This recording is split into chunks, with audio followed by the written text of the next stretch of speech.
Hello, dear foodie friends, and welcome to Kitchen Chat. This is your host, Margaret McSweeney, and I'm so glad you're joining me in my kitchen today.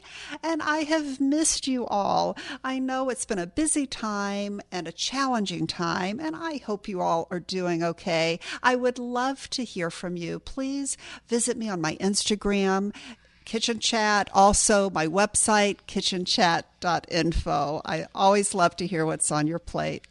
Well, today we are going to feature a best of with Chef Rick Bayless, and it's going to be about the bold flavor of farmers market produce. And it's been a very long winter here in Chicagoland, lots of snow and ice, but sunnier days are ahead, and the farmers market is on my mind. So I thought you would enjoy this. Once again, please stay in touch, and always remember to take a moment and savor the day. Come on in to Margaret McSweeney's Kitchen for Kitchen Chat, where every week you'll meet chefs, cookbook authors, foodies, gourmets, and just plain people who love to eat. And along with laughter, chat, recipes, and stories about food, you'll sometimes also hear words of inspiration, love, and hope. As Margaret always says, Kitchen Chat is food for the senses and food for the soul. So grab a cup of coffee, put your feet up on a comfy chair, and get ready to spend a little time with Margaret and her friends. Hello, dear foodie friend. Are you enjoying the bounty of this season's farmers market? If so, you will really enjoy this kitchen chat with Chef Rick Bayless, who is the maestro of Mexican cuisine. And first of all, he will share how to get the most flavor out of your cilantro. In addition, we'll chat about some of the recipes and vegetables and seasonings that are featured in his latest cookbook, More Mexican Every Day. And he will instill even more confidence in your going to the farmer's market and choosing some great produce to bring home and maximize the flavor. For those of you that are like always planning when you're going to have guests over and you want to do some things ahead and you don't know, like the herbs should all be cut at the last minute, right? No, actually, cilantro could be cut the whole day before. If you cover it with plastic wrap, it'll still look like that in 24 hours. It's actually chopped in a very different way than, say, parsley would be. It's actually not chopped at all. It is sliced really thinly. So you hold your bunch of cilantro, bunching the leaves together, and you do this cutting across the stems and all. Don't have to take the leaves off to do this, but you're going to go across the cilantro very thinly slicing it. So you're going to slice up all of those stems very thinly. Stems in cilantro, by the way, are very flavorful and they're very tender. And then when you run out of leaves, you stop. The rest of it will just go away. And we've got this beautiful chopped cilantro.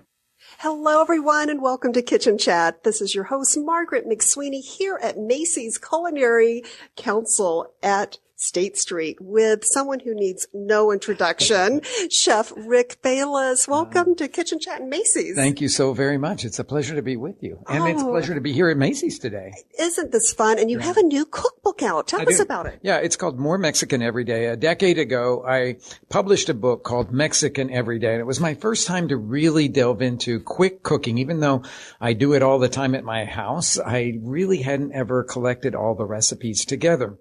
So I did that, and it was the most successful book that I've ever done. So I decided a decade later to go back to that same topic, realizing that we kind of live in a different world these days. The availability of ingredients in this last decade has just exploded. So we have a lot of really phenomenal stuff to work with. So the new book sort of starts where the other one stopped, and it focuses more on a variety of vegetables that we can get in our farmers markets. Of course, always given that traditional Mexican flavor. I think a lot of people go to farmers markets and they immediately think, oh, I'm going to put this vegetable in pasta because that's the simplest, easiest way to go about using a lot of the farmers market vegetables. I say that's way too narrow. I would much rather do something that has a really bold and vital kind of flavor profile, because that's what I am used to. That's the kind of food that I do.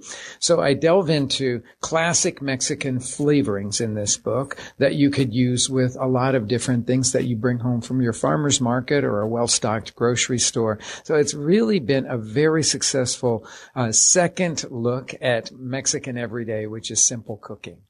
And that's what we're all talking about today, is the beautiful bounty of gorgeous farmers market vegetables that we have at our fingertips these days. And especially at this time of year when everybody is thinking about going to the farmers market as an outing as well as a place to shop. And so it's really fun to be able to offer people great ideas of what they can do with that produce. Yes, for sure. And a couple of quick questions came up from, Diane in Pennsylvania wants to know the authentic Mexican guacamole with or without garlic.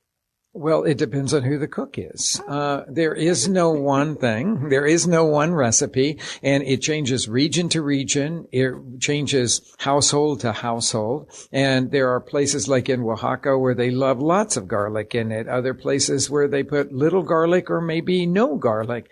But I'd say that that is really an essential question that you have to answer yourself. Do you like it in there? If you do, put it in. If you don't, then leave it out. Good to know. And then a Twitter question came up. Heirloom tomatoes or regular? Which one do you prefer? I don't know what regular tomatoes are. Does that mean that the ones that have very little flavor and are kind of pink and hard in a grocery store, if that's a regular tomato, then I don't prefer it for anything. I like really ripe tomatoes. The standard one that you find people using in Mexico is called a saladette. They let it get really ripe on the vine, so that when it comes into their markets, it's got a lot of flavor. Saladette looks like a large plum tomato. It has enough juiciness that you can make it into a chopped tomato salsa or slice it for a sandwich, but it's also got enough pulpiness that you can cook it into a beautiful sauce. Okay, so that's a very popular one in Mexico. It is a hybrid. It is not something that's an heirloom variety, but then when I travel, say, to Oaxaca, they have beautiful heirloom tomatoes there, but they're a lot juicier than the saladette variety, so they're harder to work with in a sauce. But I love them for their flavor. They have high acid. They are super bursting in what we would call true tomato flavor. And it's kind of a lobed one. If you've ever seen the one that's called Costalluto Genovese, actually the original one is the Oaxacan pleated, and then it was taken from there to Italy, and that's where the Genovese, the Costalluto Genovese came from. Amazing. You are just an encyclopedic I've been doing it for a long time. This is great. And also, is there a special childhood taste memory you have with vegetables from Oklahoma? Well, I grew up in a family that they were all cooks. Because I grew up in a restaurant family, aunts, uncles, grandparents, everybody had restaurants, okay? But I loved a lot of the home cooking that my grandmother did, and it was very Southern. And there is a type of green bean that is grown in Oklahoma and all through the South called the Kentucky Wonder, and it's a flat bean. And my grandmother would cook it with salt pork for about 3 or 4 hours.